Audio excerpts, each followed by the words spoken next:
Good morning, good afternoon, and greeting to all of you. I'm Kiatworasak Sangyen. The topic today, we will explore ideas that can shape our living style in this world. And Page, that is me, will share you my opinion. And today we are diving into the topic that affects us all. Does we realize it or not? Inequality. So, what it exactly is of inequality? Inequality simply means a state of being unequal. It's the lack of a equality, a difference, or a gap. It happens when things like resource, rights, or opportunity are not distributed fairly among between a people or in a group. It when some people have more power, freedom, wealth, or access to basic needs, while others have less, often through no fault of their own. While the word itself might sound academic or distant, inequality is something we encounter daily in our school, our workplaces, our communities, and even online. And the more we understand it, the better equipped we are to do something about it. At its core, inequality is about imbalance and not just about individual effort. It's also about systems that allow unfairness to continue. In Thailand is a beautiful and diverse country, but inequality runs deep. The richest 1% own more than two-thirds of the nation's wealth. Kids in the rural schools often learn with broken equipment, while students in Bangkok prepare for international exams, and while some can afford first class healthcare, others struggle just to see a doctor.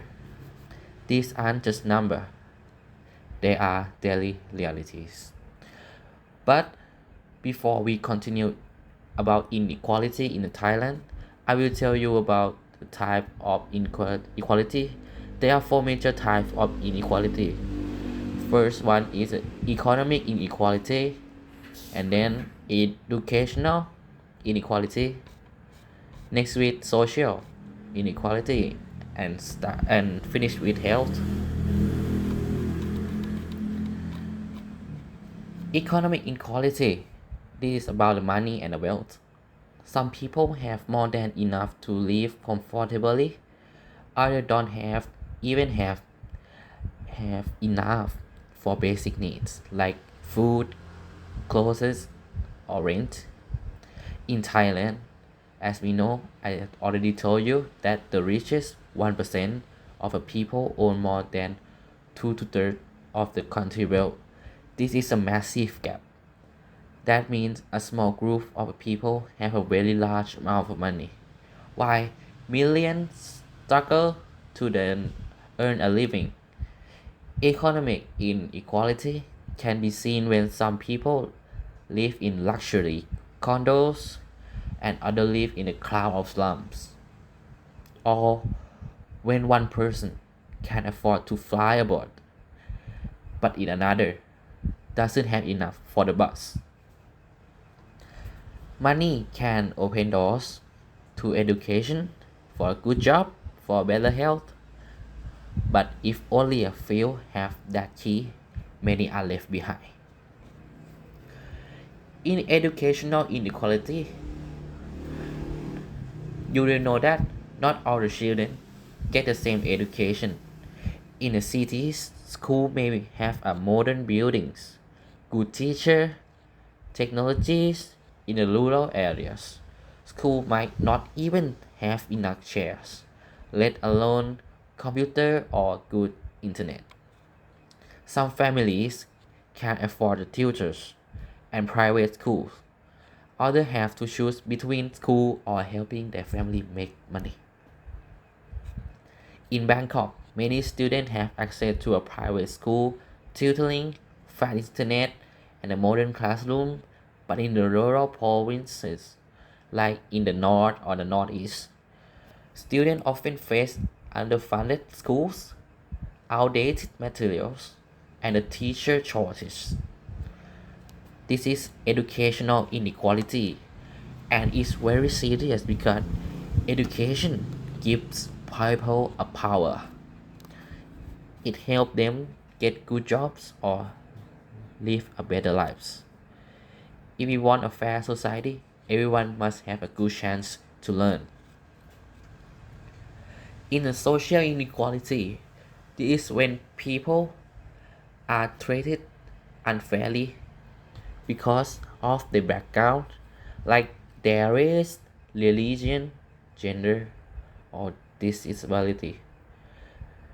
For example, some ethnic minorities in Thailand, like Hill tribes, often face the discrimination. They may not have a Thai ID cards, which means they can't vote, get health care, or find a legal job easily. Also, women in some workplaces are paid less than men for the same job, and some people with disabilities may be ignored or left out. This kind of inequality affects dignity and human rights. It stops people from living freely and equally. And about the health inequality, good health is a human right, but not everyone gets it. In the big cities, people can go to a private hospitals with advanced care, but in small villages, there might be only a one doctor or have none doctor in there. Healthcare also reflects the gaps. In urban areas, private hospitals offer world-class services. Meanwhile, people in the rural communities often rely on a small, overcrowded clinics with a limited resources. Some families can pay for good treatment, others depend on a public hospital with long waits and limited resources. Also, people in poor areas may not have a clean water, safe food, or a health education. This makes it harder to stay healthy. Where you live and how much money you have should not decide how long you live. Let's bring it a little closer look in our home. All these types of inequality are found in Thailand. Wealth is not shared equally, small group owns most of it. Students in Bangkok often get better education than those, but in Isan or South or East, North North or in the South side, and ethnic groups and religious minorities still face the barriers.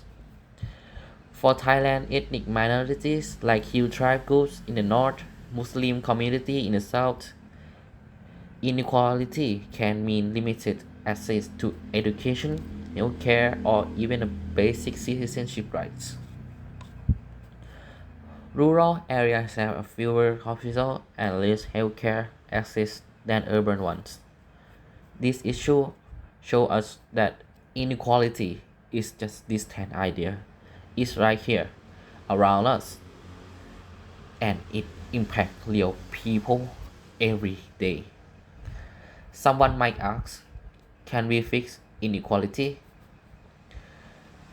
The answer for me is yes, but it is not over the night. But yes, still yes. We can make it better. We can start with listening to people who are affected, supporting fair laws and policies like better school and fair wages, treating everyone with respect, no matter where they come from or how they are, and learning more about the problem. Government, business, communities all have a role, but change also starts with us. Inequality is a big topic, but even small action like speaking up or helping someone in need can be part of the solution. Thanks for listening to my podcast today. If this helped you to understand inequality more clearly, please share it with your friend or family member. I'm Paige, and I'll see you next time. Take care and keep learning.